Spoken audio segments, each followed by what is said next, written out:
sebuah desa yang subur dengan kebun sayur dan pepohonan yang rimbun, hiduplah seorang gadis cantik bernama Bawang Putih bersama ibu tirinya dan saudara tirinya, Bawang Merah. Bawang Putih dikenal sebagai gadis yang baik hati, jujur, dan rajin bekerja, sedangkan Bawang Merah dan ibunya sering bersikap jahat dan selalu berusaha memanfaatkan kebaikan Bawang Putih. Mereka hidup bersama setelah ayah Bawang Putih meninggal, dan sejak itu, Bawang Putih sering diperlakukan seperti pembantu di rumahnya sendiri. Namun, kebaikan dan ketulusan Bawang Putih tidak pernah luntur, meskipun dia selalu mendapat perlakuan tidak adil. Bagaimanakah nasib Bawang Putih di tangan ibu dan saudara tirinya? Mari kita simak kisahnya. Bawang Putih adalah anak yang sangat disayangi ayahnya. Dia selalu membantu ayahnya di ladang dan menjaga rumah. Namun, kebahagiaan Bawang Putih tidak bertahan lama. Ayahnya meninggal karena sakit keras, dan sejak saat itu, kehidupan Bawang Putih berubah drastis. Ibu tirinya, yang semula berpura-pura baik, kini menunjukkan sifat aslinya yang kejam. Bawang Merah, yang manja dan pemalas, selalu iri dengan kecantikan dan kebaikan hati Bawang Putih. Setiap hari, Bawang Putih harus melakukan semua pekerjaan rumah, dari mulai mencuci pakaian, membersihkan rumah, hingga memasak untuk keluarga mereka. Sementara itu, Bawang Merah hanya duduk bersantai, menikmati hasil kerja keras Bawang Putih. Bawang Putih, cepat bersihkan kamar ini. Lantai sudah kotor sekali. Teriak ibu tiri Bawang Putih dengan nada tinggi. Bawang Putih hanya bisa mengangguk sambil tersenyum lemah. Baik, Bu. Bawang Putih selalu menurut meskipun pekerjaan yang diberikan sangat berat dan melelahkan. Dia tahu, jika dia melawan atau mengeluh, ibunya hanya akan semakin marah dan memperlakukannya lebih buruk lagi. Setiap hari, Bawang Putih berdoa agar kesabarannya berbuah manis dan Tuhan memberikannya kekuatan untuk terus bertahan. Pada suatu hari, Bawang Putih sedang mencuci pakaian di sungai. Dia begitu sibuk dengan pekerjaannya sampai tidak menyadari bahwa salah satu kain milik ibunya terbawa arus sungai. Bawang Putih panik dan segera berusaha mengejar kain itu, tetapi arus sungai sangat deras. Dengan air mata mengalir di pipinya, Bawang Putih berlari mengikuti arus sungai hingga ke hilir, tetapi kain itu sudah tidak terlihat lagi. Ketika dia sedang duduk menangis di pinggir sungai, tiba-tiba muncul seekor ikan besar berwarna emas. Ikan itu terlihat sangat cantik dan berkilauan di bawah sinar matahari. "Kenapa kamu menangis, gadis manis?" tanya ikan emas itu. Bawang Putih terkejut melihat ikan yang bisa berbicara. Namun, karena dia sudah tidak tahu harus berbuat apa, dia pun menceritakan semua masalahnya kepada ikan tersebut, termasuk bagaimana kain milik ibunya hilang terbawa arus. "Jangan khawatir, Bawang Putih. Aku akan membantumu mendapatkan kembali kain itu," kata ikan emas sambil mengibaskan ekornya. Benar saja, dari dalam air sungai, muncul kain yang hilang itu. Bawang Putih sangat gembira dan berterima kasih kepada ikan emas tersebut. Sebelum pergi, ikan emas memberikan sebuah pesan kepada Bawang Putih. "Ingat, Bawang Putih, kebaikanmu akan selalu berbuah manis." Bawang Putih kembali ke rumah dengan perasaan lega. Namun, saat Bawang Merah dan ibu tirinya mendengar cerita tentang ikan emas ajaib, keserakahan mereka muncul. Mereka memaksa Bawang Putih untuk membawa mereka ke sungai dan menunjukkan tempat di mana ikan emas itu muncul. Ibu tiri dan Bawang Merah berniat menangkap ikan emas tersebut untuk dijual dan mendapatkan uang banyak. Mereka berdua pergi ke sungai dan memanggil ikan emas dengan cara yang kasar. Namun, ikan emas tidak muncul. Bawang Merah mulai marah dan melemparkan batu ke sungai, berharap ikan emas akan keluar. Tentu saja, ikan emas tidak muncul dengan cara seperti itu. Ibu tirinya pun tidak berhasil memancing ikan emas keluar dari sungai, dan mereka pulang dengan tangan kosong, merasa sangat kesal. "Ini semua salahmu, Bawang Putih.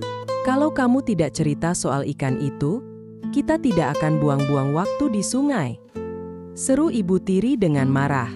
Bawang Putih hanya bisa tertunduk, menahan tangis. Dia sadar, Tidak ada yang bisa dia lakukan untuk memuaskan keserakahan ibu tirinya dan bawang merah. Mereka terus memperlakukan bawang putih dengan lebih buruk setelah kejadian itu, berharap suatu hari nanti mereka bisa menemukan ikan emas itu sendiri. Suatu hari, ibu tiri bawang putih menyuruhnya untuk mencuci lebih banyak pakaian di sungai, lebih dari biasanya. Pekerjaan ini membuat bawang putih harus bekerja hingga matahari hampir terbenam. Ketika dia sedang mencuci pakaian terakhir, tiba-tiba datang seorang nenek tua yang tampak kelaparan. "Nak, bolehkah nenek meminta sedikit makanan? Nenek belum makan sejak kemarin," kata nenek tua itu dengan suara lemah. Bawang putih merasa kasihan dan segera memberikan bekal makan siangnya kepada nenek tersebut, meskipun dia sendiri belum sempat makan. Nenek tua itu sangat berterima kasih dan mengucapkan berkat kepada bawang putih. "Terima kasih, Nak. Kebaikanmu akan dibalas dengan kebaikan yang jauh lebih besar," kata nenek tua itu sebelum menghilang di antara pepohonan. Bawang putih hanya bisa tersenyum dan kembali bekerja. Dia tidak menyadari bahwa nenek tua itu sebenarnya adalah seorang peri yang ingin menguji kebaikan hatinya. Esok harinya, ketika bawang putih sedang mencari kayu bakar di hutan, dia menemukan sebuah pohon besar dengan bunga-bunga yang sangat indah. Di dekat pohon itu, dia melihat sebuah kotak perhiasan yang sangat cantik. Saat dia mendekat, tiba-tiba peri yang kemarin dia temui muncul lagi. "Nak, ini adalah hadiah untukmu.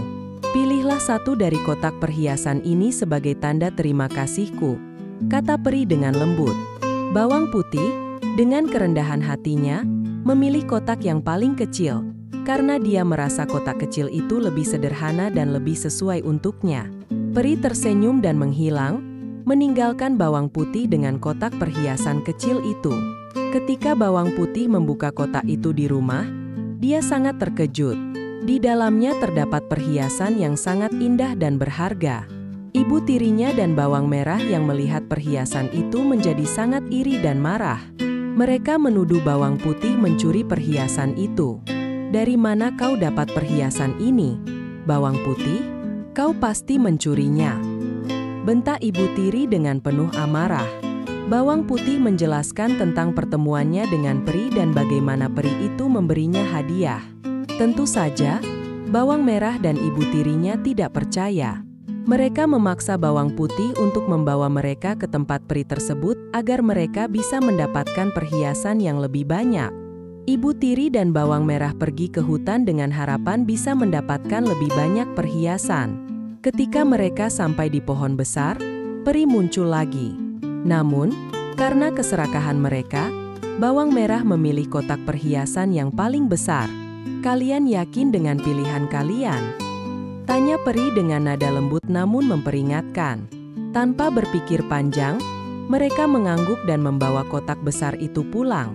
Namun, ketika mereka membuka kotak tersebut, bukannya perhiasan yang keluar, melainkan ular-ular berbisa dan berbagai macam binatang menjijikan lainnya.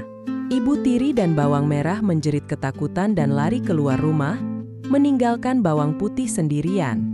Setelah kejadian itu, ibu tiri dan bawang merah meninggalkan desa, malu dengan keserakahan mereka yang membawa petaka.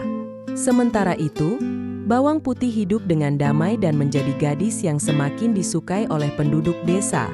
Semua orang mengagumi kebaikan, ketulusan, dan kesabarannya dalam menghadapi segala cobaan. Tidak lama kemudian, bawang putih bertemu dengan seorang pemuda baik hati yang jatuh cinta padanya. Mereka menikah dan hidup bahagia, membuktikan bahwa kebaikan dan ketulusan hati akan selalu membawa kebahagiaan di akhir perjalanan. Legenda bawang putih dan bawang merah menjadi cerita yang dikenal luas sebagai pelajaran tentang pentingnya berbuat baik, meskipun dalam situasi yang sulit. Kebaikan hati bawang putih yang tidak pernah luntur meski diperlakukan tidak adil akhirnya mendatangkan kebahagiaan, sementara keserakahan dan kejahatan ibu tiri serta bawang merah membawa mereka pada nasib yang buruk. Kisah ini mengajarkan kita bahwa apapun yang kita lakukan, pasti akan ada balasannya, baik itu kebaikan maupun kejahatan.